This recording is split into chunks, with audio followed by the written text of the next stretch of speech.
Are you ready for a PhD interview? Do you know what kind of questions might come up and why? For example, why did you apply to us? How do you generate ideas? What's your plan after your PhD? In this episode, I discuss the questions that you may face in PhD interviews, and I will share some tips on how you can get prepared for them. I will also tell you what many advisors look for and what they don't quite like, and of course, what you should be careful about. At the end, I will also cover how to approach interviews overall. I think this is very important for successful preparation. If you want to present yourself in the best way possible, you want to come up with a general strategy. The strategy for answering those interview questions. This also can help you shape your vision for your PhD. And this I find to be very, very important. You need to know what you want to get out of your PhD. You need to know what you want your PhD to be aligned with. I will also try to explain the motivation and some sort of reasoning of a potential advisor. So if you want to be successful, I think it's really important to understand how the advisors, so the other side of the interview, how they see you as a candidate. But before we dive into questions, I want to emphasize 3 points. First, there are no ready-to-go solutions. All interviews and all committees are different. So I can advise you only generally on how to approach interviews. I can help you understand the questions and what the committee wants to understand about you. But it's very important that there is no guarantee of success. Even if you do everything right, you might still get no offer. There are many factors that are completely outside of your control. So all you can do is just to be your best.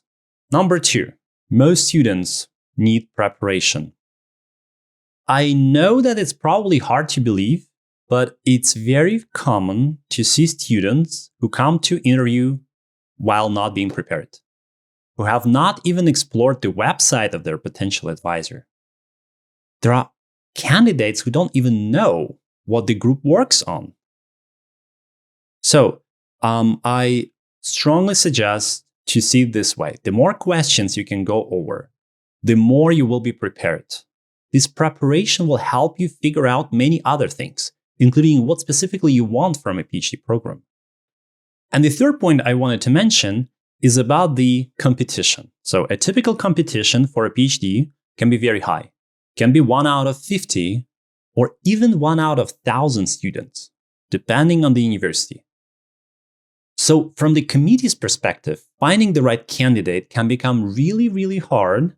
And what it means is that what exactly you say and how you say it, that can determine your success.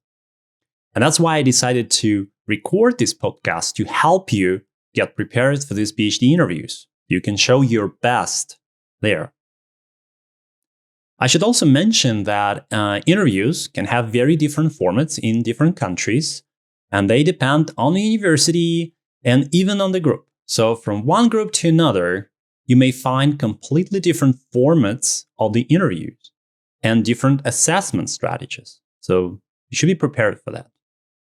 All right, now I suggest that we break questions into groups. So this way it will be much easier to answer them because you can develop your answers for entire sets of questions. And the reason is because different questions can have significant overlap. So the first set of questions is about your PhD program and your overall plan for your PhD. And this includes, why do you want to get a PhD? What is your personal motivation? Why do you want to do this particular research, especially when the project is known in advance? Why did you apply to us and what makes you the right candidate for this specific PhD position? Tell us about yourself. What will make you happy during PhD? What makes you stand out among other candidates? Can you tell us? And finally, what do you want to do after you finish your PhD? So as you can see, these questions are about you, your background, and how ready you are for a PhD journey. It's basically The interviewer wants to see how well you understand what PhD is about, the requirements in place that you reply to, and how well you fit there. So maybe we can go into these questions a little bit deeper. The first question is, why do you want to get a PhD? Well, I often hear students at interviews saying that I just want to do research. So they don't give any details as to why they want to do it and like what makes them excited about it. And I should note with this that PhD is not quite about simply doing research. It's about learning. So at interviews, you need to explain your inner motivation. Okay. And by this, I mean that if you want to do research, that's totally fine. But during interview, you need to go deeper. You need to reveal that depth. You can explain why you want to do it, what you love about it, and like why you are the right candidate. What drives your motivation? And maybe you have some, short story to tell. Maybe you have some past research experience. So what do you see yourself doing after your PhD? Basically, you want to show that your dreams, your passion, and your curiosity will become a very strong force during PhD, and it will help you overcome all sorts of failures and setbacks, of course, that many students experience. And that's very important during interview. Now, it doesn't mean that you should say, I'm very passionate, so I will overcome all failures and setbacks as a PhD student. That's not good, okay? Don't do this. Instead, tell a story that conveys your points and explains why you are so passionate. So just stating that you're passionate doesn't make you stand out. Please remember that. Many students think that just stating obvious things make them stand out. It's not the case. Everyone is passionate. Just show that there is a story behind your passion. Also, saying things like, it will help me find a better job later, or I want to continue my education. It will also not be enough in most cases. And the problem is that there are many candidates who say exactly the same thing during interview. The committee has to find the student that stands out.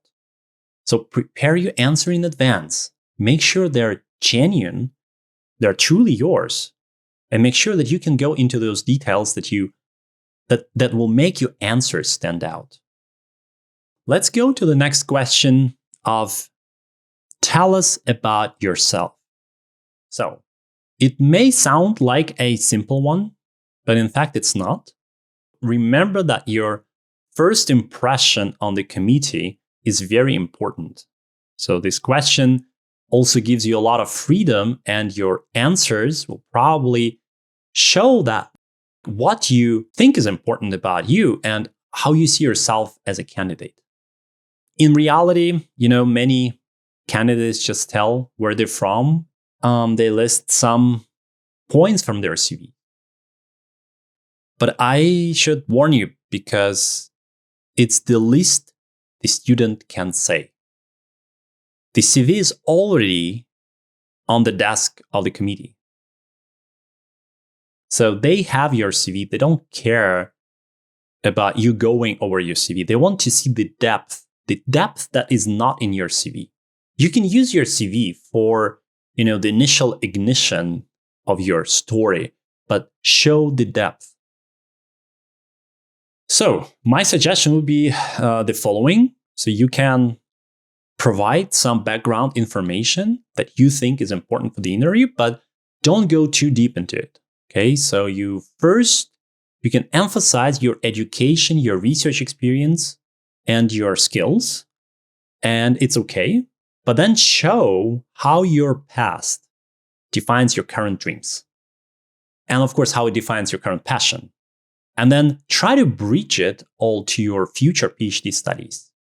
You want to demonstrate that your background makes you the right person for this specific position, with the right education, right skills, and the right mindset. Now, the next question is, why did you apply to us? and what makes you the right candidate for this PhD position? This question is not about how well you know what they're looking for. It's not about this. It's more about how you see the fit and how you can justify yourself. Okay? Again, there are many candidates, many candidates applying for the same position. Some have a better fit than others, but you need to show what makes you stand out, what makes your fit the best. How do you see it? So students with poor fit, they can become uninterested in the topic or the lab, and they may leave eventually. This happens. So your answers should convey, I think, one important point, that you see yourself as a great fit and that you will be dedicated to learning new things whenever the fit is not perfect. For example, let's suppose you want to get a PhD in physics lab after graduating with a degree in chemistry. So for this, first, you should explain where and why your knowledge and experience overlap with your advisor's research. And second, whenever or whatever you have a poor fit in, you should describe your intention to learn within a reasonable time. Basically, your answers should show that you will be successfully able to finish your PhD, even though you have an initial misfit with the announced position. And that gets us quite close to the question of, why do you want to do this particular project? So, for many professors, a great PhD student is key to the success of their project. And most projects are funded externally. So the last thing that a professor wants to see is a failure of a project. As a result, before you discuss your PhD research, if the topic is known from the announcement of the position, explore this topic, please. Read research reviews on this topic, do a proper homework. There are so many students who come completely unprepared for such questions and who have no idea what the topic is about. And this kind of conveys the message that they're not quite interested in it. So again, professors don't want to have their projects fail. They don't want to see students failed. They want to see that you are interested in the project. So try to study the subject before you have an interview. Also, if you have some ideas about the project that you came up with, while reading about this topic, so many advisors may be interested to hear you. You can always frame it like, I'm far from being an expert in this field, but my understanding from reading this and this literature is that this idea may be an interesting research direction. What do you think? Of course, your ideas may be too naive or simply not workable, but by doing so, you demonstrate that first, you can come up with ideas. Okay, it's very important to be able to come up with ideas. Second, that you can dig deep into the field and you are curious. Curiosity is so essential for a PhD. And third, that you are professional, meaning that you're ready for the interview. You don't need anyone telling you that you should read papers on this topic. Unfortunately, this still happens. Finally, we have the last question in this group, which is, what do you want to do after you finish your PhD? So quite like before, it's not just about your plans, because it's hard to plan what exactly you will be doing after your PhD. It may take 3 to 5 to even more years. So how do you know? Of course, you can't know. Plans, whatever you have plans today, they will change along the way. This question is about your vision. A plan is not a vision.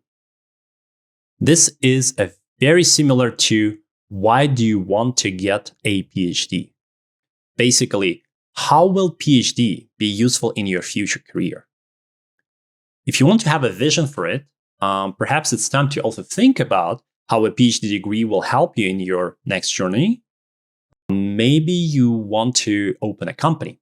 Maybe you want to become an outstanding expert and work in whatever, research and development division somewhere in a company. Or maybe you want to pursue an academic career. Just make sure that you can explain why you think this is a great pathway for you and what role your PhD degree will play in it. It's very important. So basically, the committee wants to see that you're careful in your analysis and you can think deeper than most other candidates. Now, here I should warn you. That's an important warning. Unfortunately, there are still many professors who prefer the candidates who want to stay in academia. Personally, I think that PhD is about gaining unique experience. It will help you as a student push the boundaries in the future. So it should be absolutely up to you to decide what to do next. It's your life. But this is not the way it's done in some labs. So be aware that some supervisors may have a very different opinion on this. And some of them may want you to say what they want to hear. The next group of questions is about your past research and experience. And this is especially common at universities where a master's degree is required for your PhD. So the typical questions can be, what excited you the most in your past research? What are your strengths and weaknesses? Describe the challenges that you faced before and how you overcame them. What was the most frustrating experience during your master's thesis? So, the first question is about what excited you the most in your past experience. And here, the goal is to probe how you perceive your past research experience and which of your qualities help you succeed. Can you explain that? Remember that the committee normally doesn't care about your past research itself. They have their own projects. That's why they hire you. And they mostly care about how good you will be as a PhD student if you join the lab. So your answers should always show that you're a great thinker, you're a great learner, and you know how to cope with challenges. Of course, you should not say just like, I'm a great thinker, I'm a great learner, please hire me. And you should demonstrate who you are without saying directly who you are. And with this, let's look at the next question. What are your strengths and weaknesses? And I should say this is a very common question. I ask it myself. You can easily describe your strengths. It's very easy. Just try to stay professional when you do so. But where most students have problems with is weaknesses. So how do you describe them? My suggestion is try not to present it in a negative way.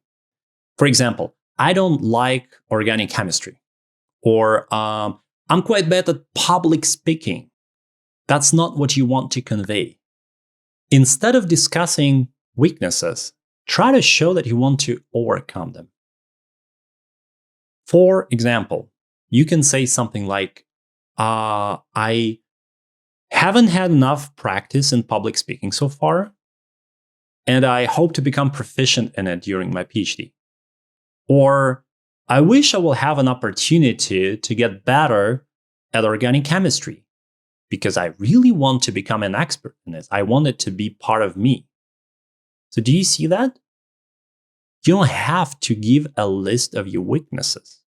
Even though the committee may seem to be interested in that list, don't do so. This can be damaging to your chances during your interview.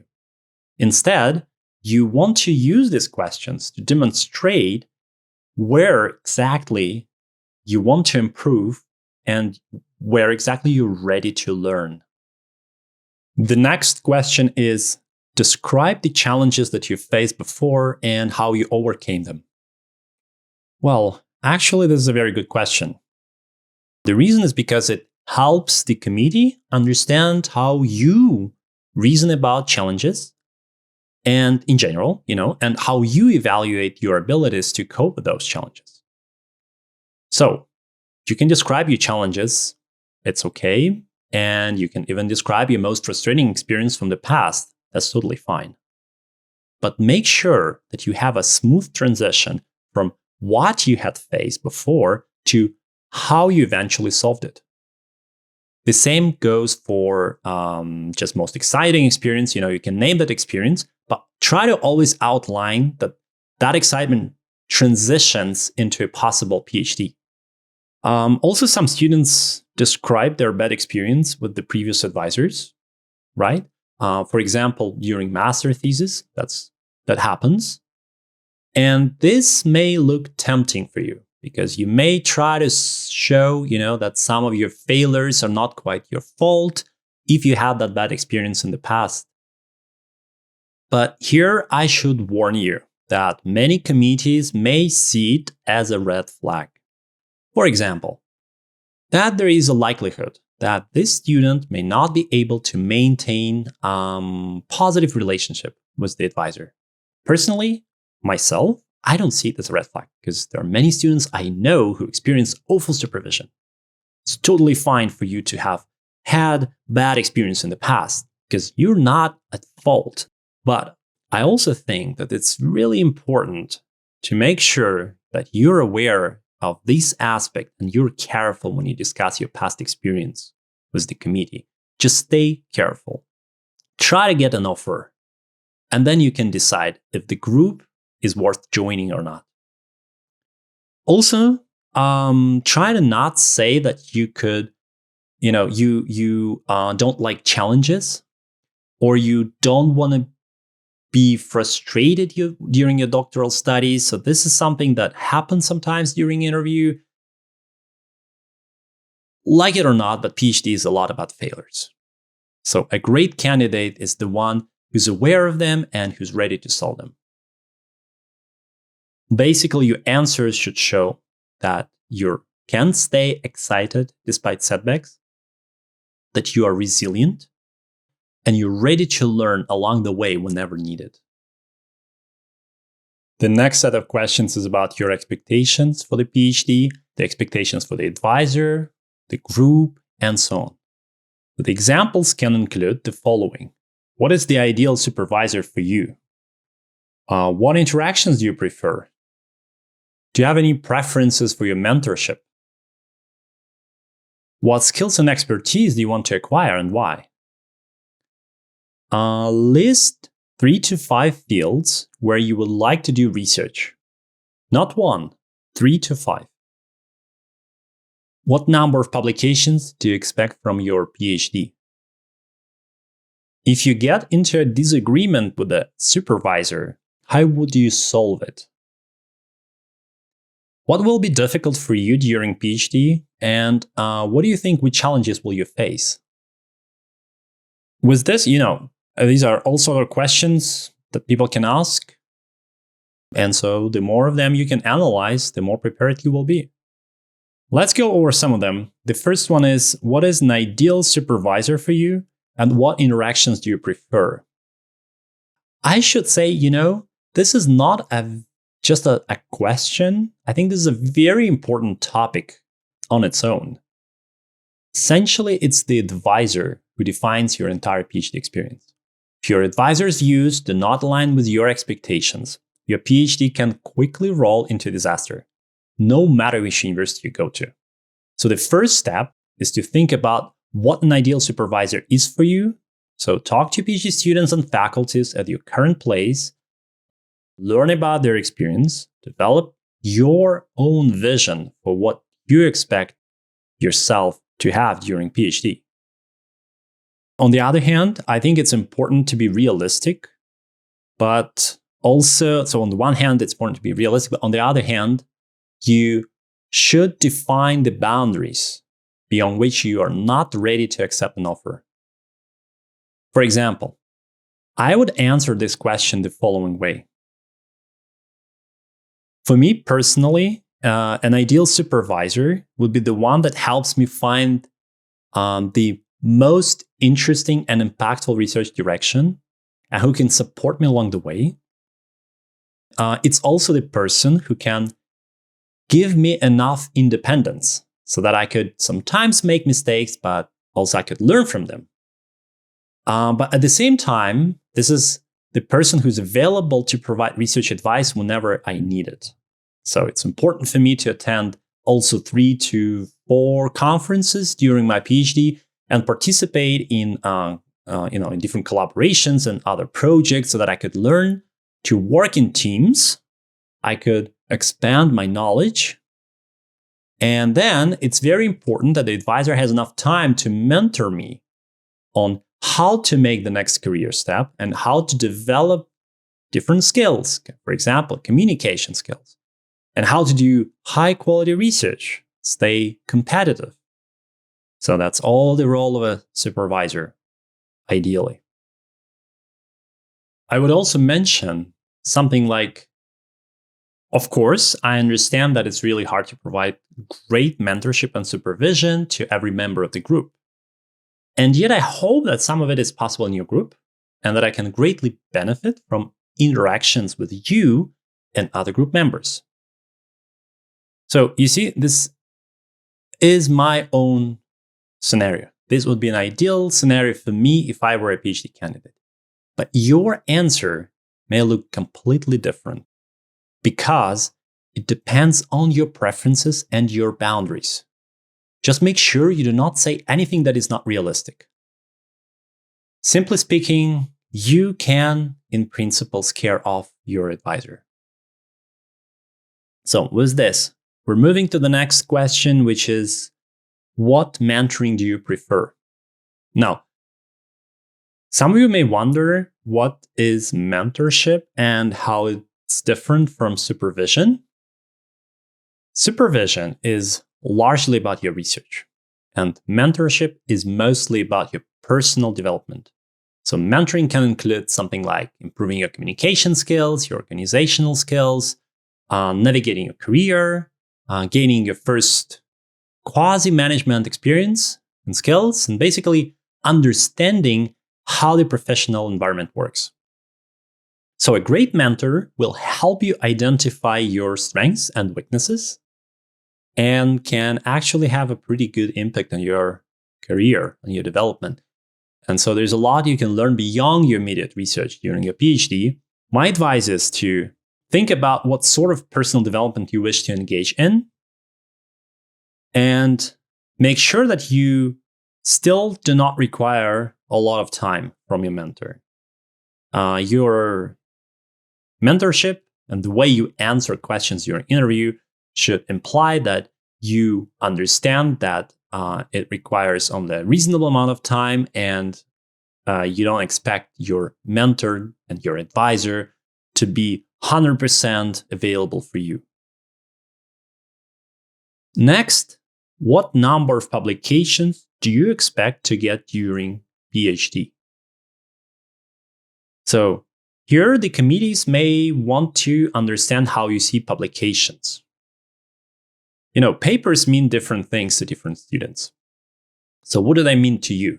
Some students say they want to get over 10 papers, and others say they have no expectations and maybe 1 to 2 papers may be enough. So this is where the caveat is. Let's suppose you're interviewed by someone who wants to publish as many papers as possible. So this person would prefer a student who likewise is driven by the quantities. Then if professor doesn't want to publish a lot and wants to make each paper a masterpiece, or at least have a greater quality of research in each publication, and so they expect you to devote more time to each study, then they may prefer hiring a student who will not feel uncomfortable about a small number of papers.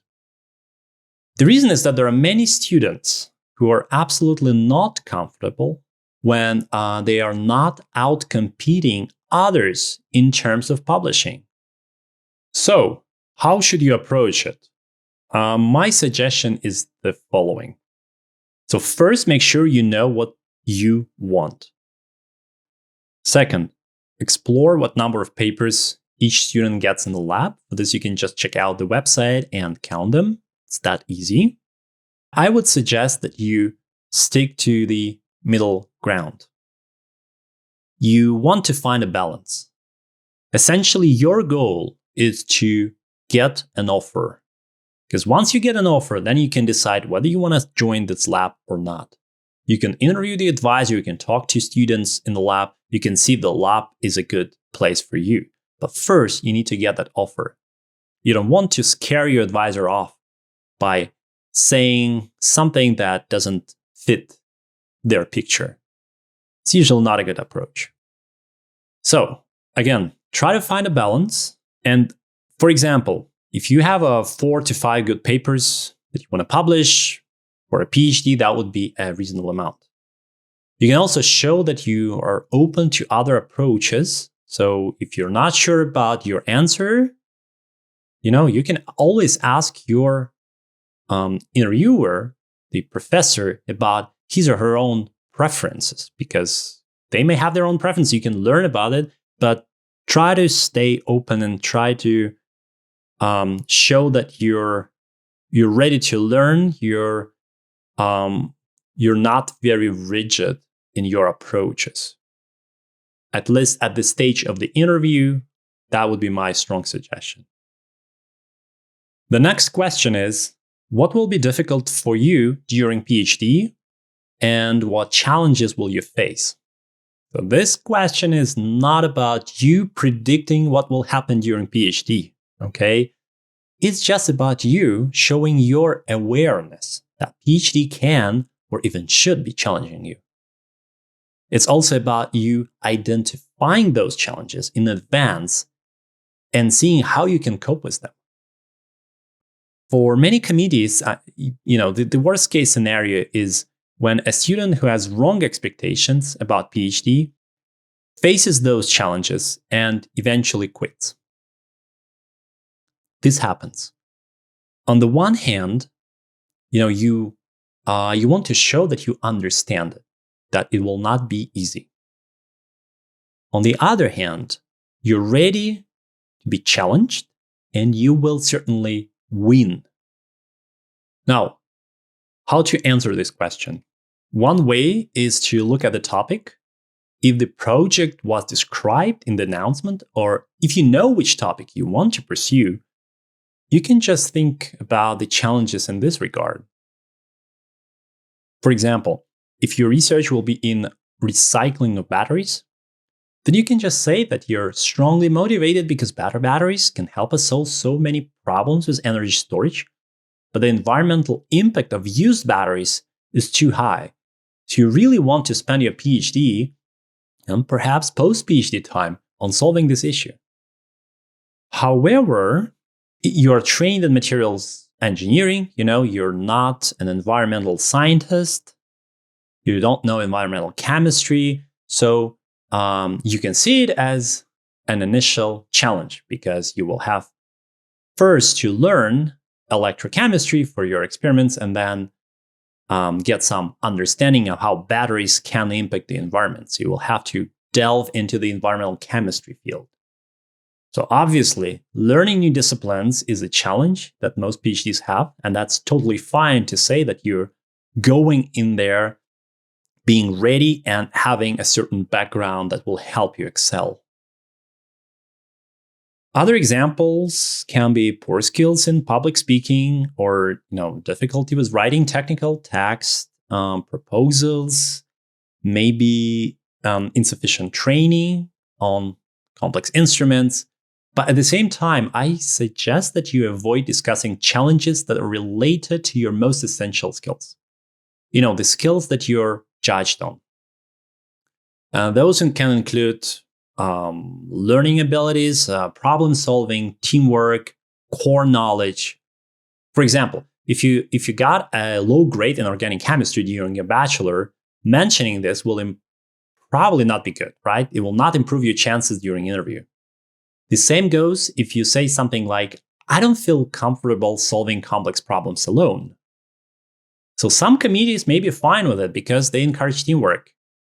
But many advisors will see it as a possible red flag because they want you to do your PhD. Often you have to do it on your own. That's the reality. There is another very important point. Each time you describe a challenge make a bridge to how you hope to solve it. Don't just mention your challenges. Give a clear picture as to how you will try to solve them. And of course, often 1 to 2 challenges is perfectly enough. Don't go over more than, say, 2 to 3 challenges. That would be too much. Now, before we get to the next set of questions, I think that it's important to discuss a common one that is about the conflict resolution. If you get into a disagreement with a group member or a supervisor, how would you resolve it? So if you're in conflict with one of your group members over some sort of lab-related issues, which happen, and it cannot be reasonably resolved by you, then you should try to see if your PhD supervisor can help you. Which means you should say you would approach the professor and discuss the possible ways to resolve the issue, always peacefully. Now, while this is the right solution, I should also mention that there are different types of supervisors. There are professors who want to know about the conflict. Great, I am myself like this. And there are professors who don't feel comfortable resolving those conflicts inside the lab, who want to be staying out of the conflict. Like, you have a conflict, try to solve it yourself. Don't get me involved. There are advisors like this. They may want to see that you will be doing your absolute best to solve it yourself first. And that's essential. So in some cases, you want to say that you would look for an advisor from advice from your professor, but that you will also try not to get him or her involved at the beginning. So you will try to solve it first yourself. You will do your best. And next, if the conflict is between you and your advisor, that's where things become tricky. So if you disagree with your advisor on the approaches or on the project, on the way it goes, or something else, becomes much less straightforward. In a good lab, it is great when PhD students try to convince their supervisor and make the argument very politely and professional. But remember that during PhD, you're learning and growing professionally. But in general, real conflicts with advisors can be really hard to resolve. This is why I strongly suggest not to go into this direction during interview. Just discuss the possible conflicts with other lab members and collaborations. Try to avoid discussing any conflicts with your advisor possible. Now, we're moving to the last set of questions that can be about anything. So you can be asked any sort of questions, and it's not quite easy to guess what the interviewer wants to evaluate with that question. For the committee, it's always about reading between the lines or, just looking at the reaction of the student. The examples can include something like, how do you generate ideas? What is the most important question in your field? How do you view conferences? Do you like programming? And so on and so on. So again, it can be something that looks a little bit random, but in fact, it's an important question. For example, we can look at the question of how do you generate ideas? So the question is not quite about the generation of ideas. The caveat in this question is that it probes how well you are aware of the importance of reading literature, talking to colleagues, attending seminars, and so on. So it probes your awareness. Of course, you can always say the best ideas come to you when you are on vacation. But I doubt that this will work.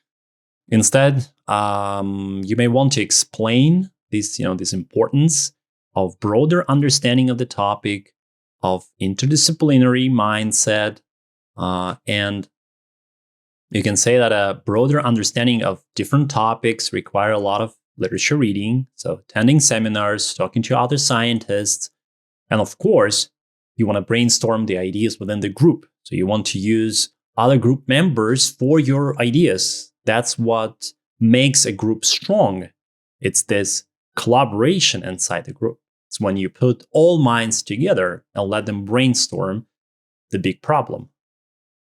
Another good example is, do you like programming? This question doesn't just probe only your interest in coding, even though it's framed this way. In most cases, it would probe how ready you are to do a lot of programming during PhD. With this, I'm getting to the final part of this episode, so I want to re-emphasize a few general points and give you some pieces of advice that you may be able to follow. So first, be genuine. Don't make it sound like you've rehearsed the answer. Never read from the screen too. It's very important because it's very easy to tell if someone is reading from the screen. Number 2, you may be asked questions that you already answered in your application or in your previous answers. So don't be afraid to repeat yourself. Be consistent in what you're saying. It's very, very important because that is what shows that you're genuine. Number 3, you may be asked questions that don't make sense, or maybe you don't like them. Don't worry. Just be prepared that these questions may be asked. Always speak politely and respectfully. And if you don't understand the question, ask for clarification. A good advisor will be happy to rephrase the question for you. Number 4, if the committee is asking you something about your past research or your slides that you showed, about your past project, make sure you don't say anything that is wrong and you don't become overly defensive. It's quite common that a student become very defensive to the point that doesn't make sense, scientifically or logically. Some students defend their work only because they think, this is like a defense. This is an interview. You should defend yourself, right? But that's wrong. Instead, I suggest be ready to say, I don't know, when you really don't know. Or when the committee disagrees with your approach, you can say something, perhaps this was wrong thing to do during my master project. So I do agree that there could have been a better solution, and I'm really open to your suggestions. This just shows that you're open, you're not stubborn. And the PhD is about resilience. That's right, but it's not about being stubborn in the way you approach experiment. For example, let's suppose you're showing a chemical reaction, and the committee asks you, why you selected this particular reagent instead of using something else. Many students start defending their choice, but that's not the point of this question. Often, the committee wants to see that the student is ready to listen, to accept their mistake, and is ready to reconsider the choices instead of building a strong defense. That's very, very important. The 5th point is the following. Don't pretend like you know something when you don't. Number 6, try to avoid generic and general answers. You cannot stand out if you speak generically. Be specific. Give details whenever possible. But also try not to make your answers too long. Interviews can be short, and you don't want to occupy too much time with your answer. Let your committee ask questions. The more they can ask you questions, the better you will be. And finally, during most interviews, you'll be giving a chance to ask your own questions, so prepare them in advance. In those questions, you want to show that you're curious and interested to explore the position a little bit more. So you see it as an opportunity to envision your future at that lab. But please be careful. It's very important to not raise red flags with your questions. There are a lot of questions you can ask, and some questions can put your potential advisor in an uncomfortable position. When you criticize them or you suggest that something is not done the right way, that's not the right way to ask questions. What you want to do is you want to be exploratory in your questions, so show that you're exploring what the position is about, what to expect at that place, but you're not critical. The point is that the interview is just a step to an offer. So you want to get that offer first. Once you have that offer, you can talk to the current students, you can talk to the advisor, you can talk to the previous group members, and you can collect all those opinions. You can ask a lot more of those uncomfortable questions, trying to understand if it's a good fit for you. But my strong suggestion would be not to ask these questions before you have an offer, but afterwards. With this, I wish you the best of luck in your interviews.